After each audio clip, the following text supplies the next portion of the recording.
Ball State Sports Link's Be a Fan is driven by Muncie Nissan. Hello and welcome to Season 2 of Ball State Sports Link's Be a Fan show presented by Muncie Nissan. I'm Chris Renkel. Well, over the summer, SportsLink has remained busy, once again working with the Mid-American Conference to produce video content for MaxSports.com. We are also happy to renew our partnership with Fox College Sports in Comcast, Indiana for a second year.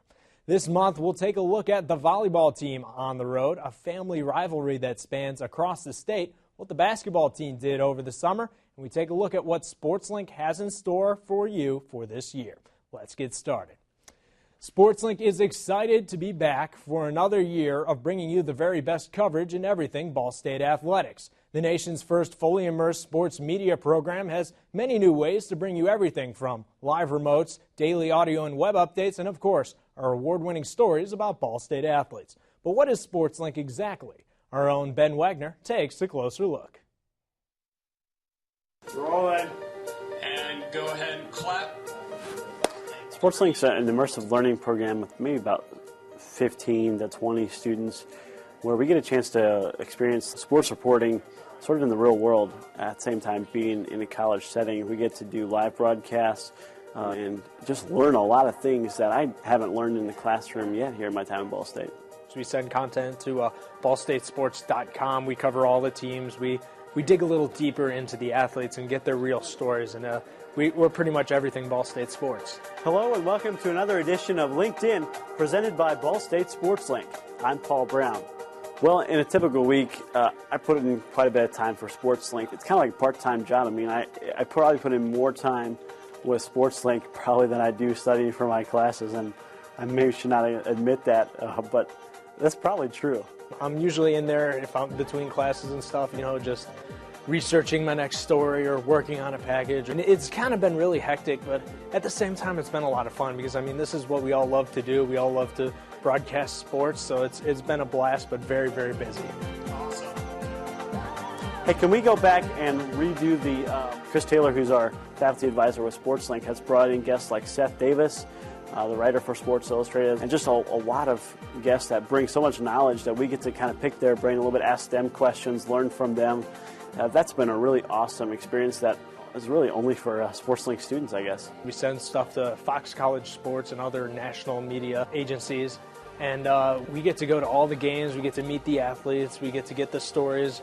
We are the media coverage for all the teams. I would say the meat of SportsLink is what we do outside of the classroom when we go out to sporting events to shoot stuff, and class time is sort of about evaluating what we've been doing throughout the week and improving on our stuff and getting to kind of meet as a group and see where we all are. We see our instructor, maybe he pops in once or twice during the day. You can stand there as long as you want. You have key access to the classroom, so you can go in there anytime. As long as you get your work done, it's all good, and it's a great way to spend your day. When I'm looking for a job, I'm going to be able to say, hey, I took part in SportsLink, and show them what kind of program this was and show them all the things that I learned through this program. I've already learned so much about editing, about interviewing, about writing, not to mention running a camera. Been doing a lot of that already this semester, so I'm learning a lot of skills already here that I think will translate really well once I'm interviewing for a job. No other media outlet at Ball State or in the nation is able to do everything we're able to do. Just having all the airtime and experience, it's going to separate you from everyone else. And what employer doesn't want someone who's been on live remotes, has turned packages every week, and has just the level of experience and ability that people in sports like have. Well, as you can see, due to my very different hairstyle, we can continue to grow from year to year and look forward to another exciting year. But if you want to take a look back at what we've done in the past, be sure to check us out on bsusportslink.com. Continuing off their success of last season, the women's volleyball team is off to another big year. Starting the season undefeated at 7-0, the team hit the road to take on in-state powerhouse Purdue at their Purdue Active Ankle Challenge. While most fans only get to see them while they're competing on the court, Katie Hawkins got a chance to follow the team on their trip to Purdue to give us a look at what happens when the team hits the road. In this story presented by Robbins Apparel. Do I have?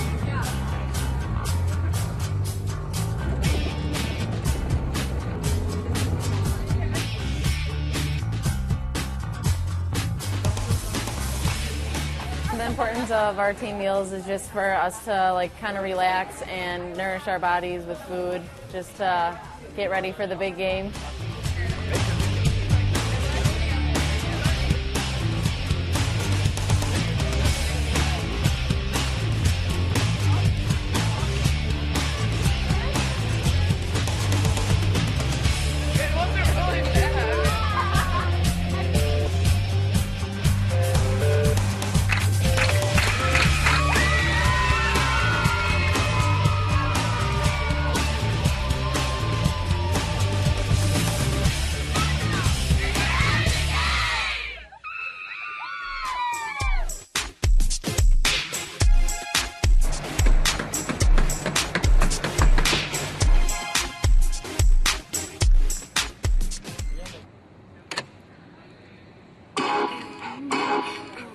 In the locker room before game day, people, we listen to music and yell and get excited usually. Dance. Yep, Kylie's a good dancer. We just sleep most of the time. I like being entertained by everyone else around. It is going to be a great match. Both teams are going to come out. They're going to compete as hard as they can. It's going to be a great atmosphere. It's going to be a lifetime experience. But you've got to play free. You've got to play free and relax. No matter what the score is, don't get caught up in it. Just play point by point by point as hard as you can possibly play. Let the score take care of itself.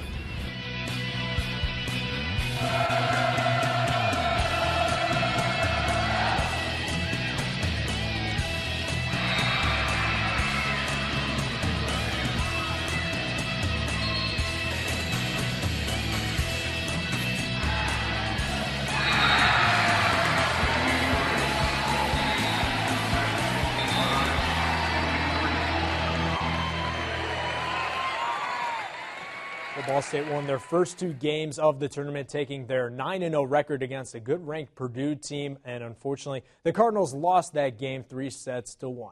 But a big reason for Ball State's success in the past two seasons has been head coach Steve Shondell. It comes as no surprise to know that several members of the Shondell family have had success in volleyball. His father, Don, is the founder of men's volleyball at Ball State and served as the head coach of the Cardinals for 34 years. His brother, John, was an All-American at Ball State as a player. Katie Hawkins is back to tell us that when the Cardinals and Boilermakers squared off on the court, Coach Shondell looked across at a very familiar face. In this story presented by Fox College Sports. Since I was little, I just have been around Ball State volleyball along with Dave and John. It's just been something that's been part of our life since we were very, very little.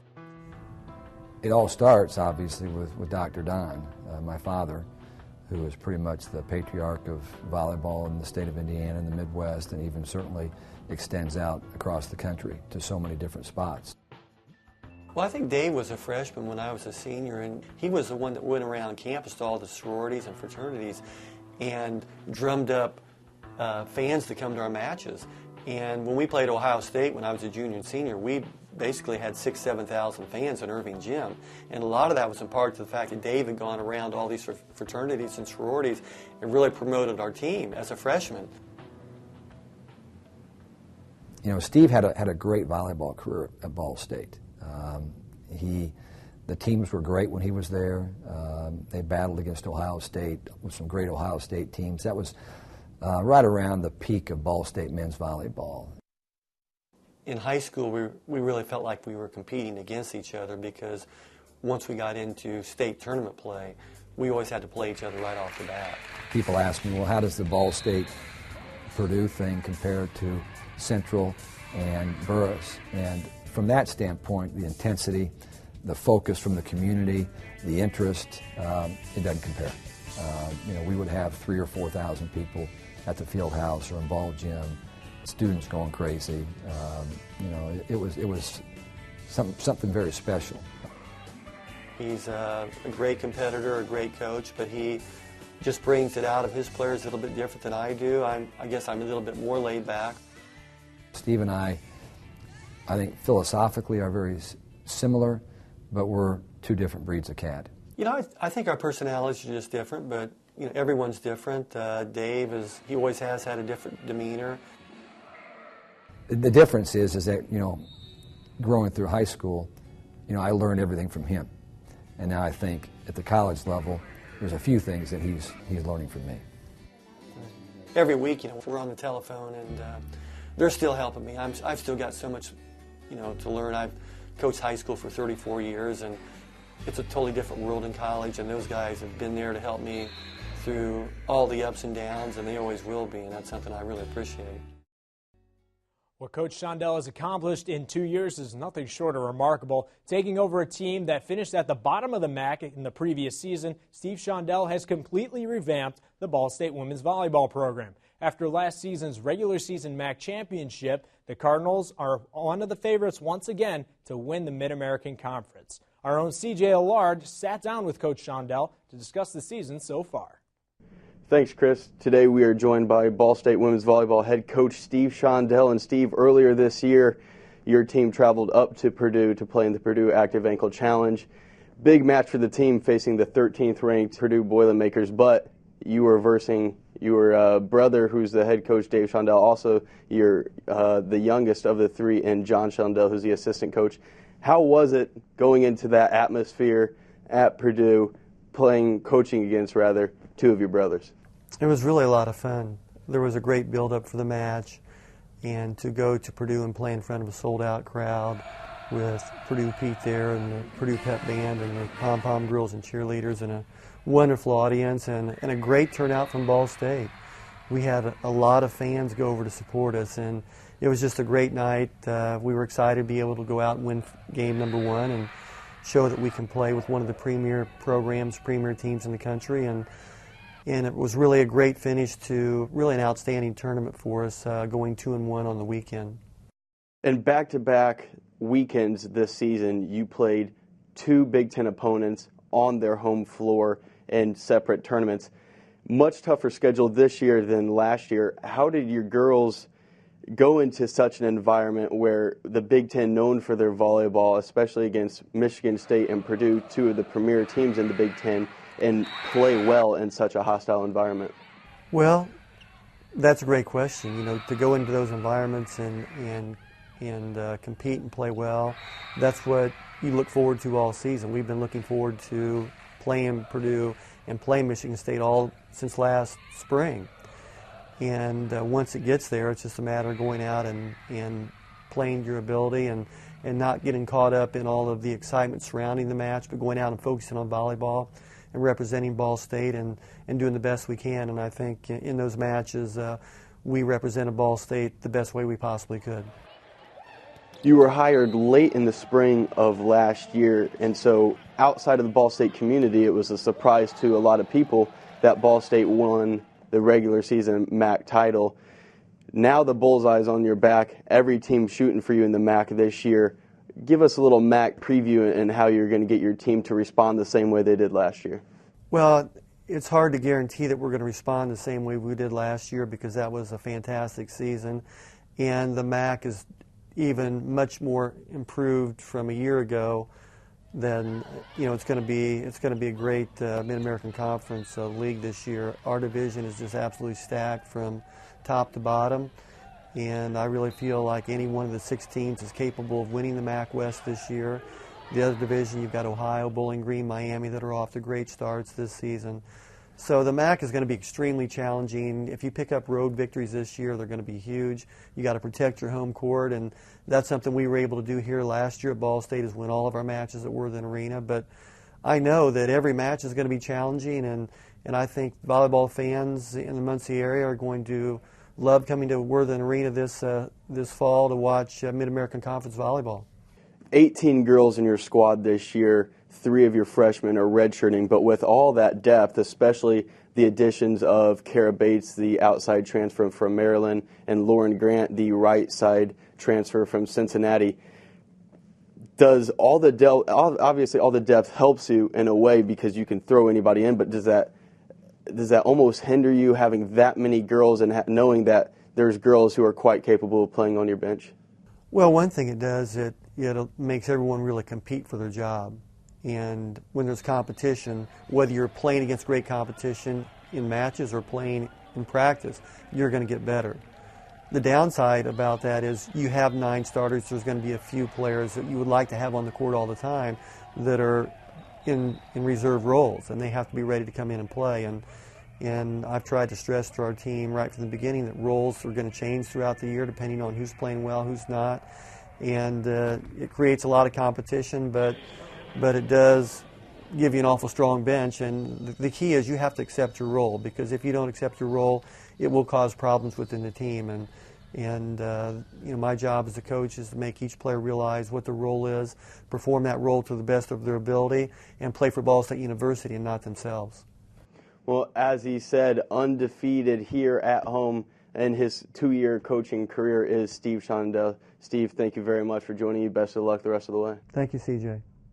Thanks, CJ. And although the season opener against Indiana at Lucas Oil Stadium was technically a home game, this season Ball State football fans had to wait a few weeks before they got to see the Cardinals play at Schumann Stadium. When Ball State suited up to take on the Buffalo Bulls, the crowd came out in support of their team, and the Cardinals gave their fans a treat, pulling out a last-minute victory over the Bulls. Paul Brown gives us the sights and sounds from the Ball State official home opener against Buffalo.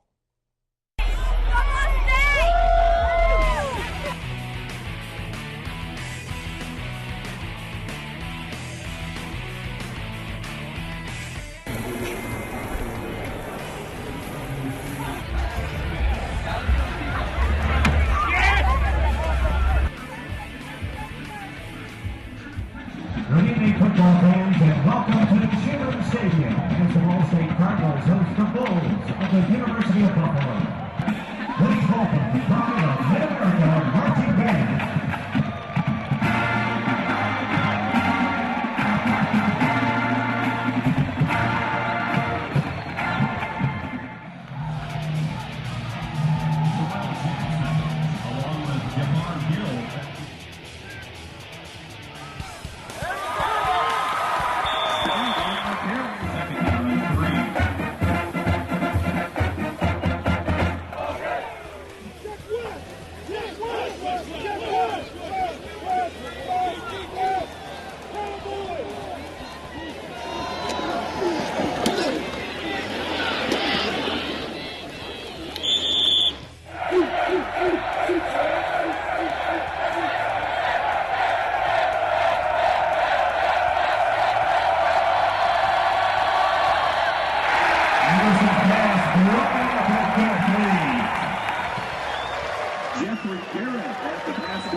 SportsLink's ongoing efforts to bring you the very best in Ball State athletic coverage, we have a few new surprises for this year. Be sure to tune in every Thursday for a Third Down Chirp, where Kyle Binder, Pat Boylan, and I will take a look at the past week's game and break down the upcoming Ball State football game each week.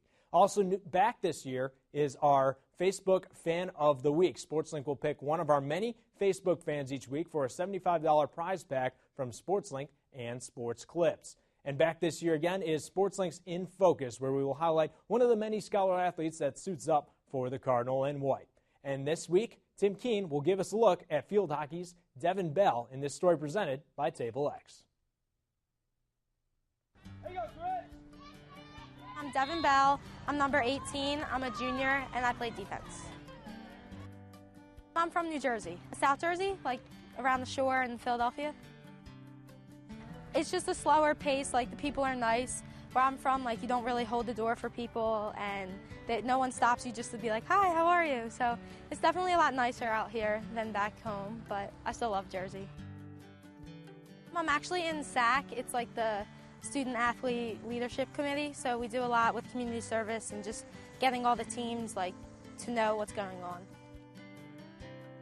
Well, I like to hang out. Our team does a lot together, and I'm also a big fan of the softball team, so we go watch their games a lot. I'm in the junior class, and there's only 2 of us, so the other junior, Marissa, is like my best friend. We live together. People think we're twins. But we also have a big freshman class, so that's kind of nice because there's no sophomore class, so it's been nice to have younger people come in and kind of change it up. I think in the MAC, as long as we keep our play up, we've improved drastically since our first week in the game, so I think by the time we get to the tournament, we should be pretty well off with the other teams.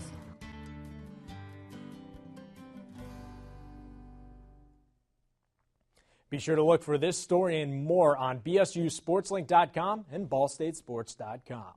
Well, the fall season has just started, and it seems like a long time before the basketball season starts up. But while the rest of us are tailgating and enjoying the many fall sports, the basketball team is hard at work preparing for their upcoming season.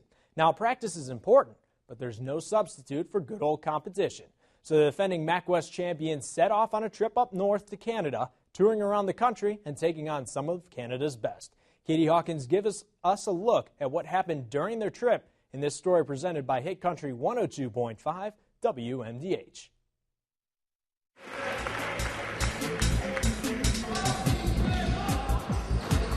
The trip to Canada was really beneficial for us in a number of ways. First off, the 10 days of practice will really help prepare our team for the upcoming season. The 4 games, obviously getting a chance to compete against outside competition always helps your team, and you get a chance to see what you do under the game lights as opposed to what you're doing on the practice floor. I enjoyed just playing and watching our teammates be successful out there. I had a lot of the freshmen out there learning their roles on the team and just getting that experience and seeing them be successful. I think the trip definitely helped with team bonding. You know, everywhere we went as a team, either if it was team breakfast, team dinners, if we went out walking around the city, and then all the tours we went on, we all went as a team. So no one really got left behind, and we all kind of experienced the whole Canada trip as a unit. My favorite part of the trip was probably when we rode on the boats and went and like seeing the whales and stuff. It was my first time being on a boat, so I thought that was pretty interesting. We did a lot of fun things, but I'd say the thing that really stood out to me was our trip across Capilano Suspension Bridge. The reason being because the bridge is so long and it's so high up. I believe it's roughly 300 feet long. It's about 300 feet up in the air. We had some guys that were a little bit nervous about crossing the bridge, coaches included that were a little nervous, but everyone did it, and the entire team did it, the entire travel party did it. That's something that will be memorable for the rest of our lives. The Chronicles Canada were just like a day-to-day thing where I'd get up probably in the morning and just write what we did the previous day, whether it was, like I said, team breakfast and then going on some kind of tour around the city and then recapping on the games that we had. It just gave me a chance to let everyone else know all the events that we had going on there. It was just a great trip. Overall, a lot of team bonding. Just being away for 8 days, really share a long period of time in the summer. We really enjoyed both Vancouver and Victoria. Just a completely different atmosphere and environment. Very beautiful, on the water, very scenic, picturesque. Just great cities to visit. The team performed very well, going 4-0 in international play. Now let's take a look at some of the major events coming up in Ball State sports. Be sure to tune in every Saturday for our football broadcasts on 91.3 SportsLink Radio on WCRD. Our first TV broadcast will be the October 21st women's volleyball game against Miami of Ohio. For the rest of the all-sports schedule, head on over to ballstatesports.com and be sure to get your 60-second Ball State sports news with our weekly web updates presented by First Merchants Bank, and you can catch those on ballstatesports.com. Well, that wraps up this month's edition of Ball State Sports Link's Be a Fan. Be sure to like us on Facebook and follow us on Twitter. For our producers Paul Weller and Katie Hawkins and all of us at SportsLink, I'm Chris Renkel, and we'll see you next month.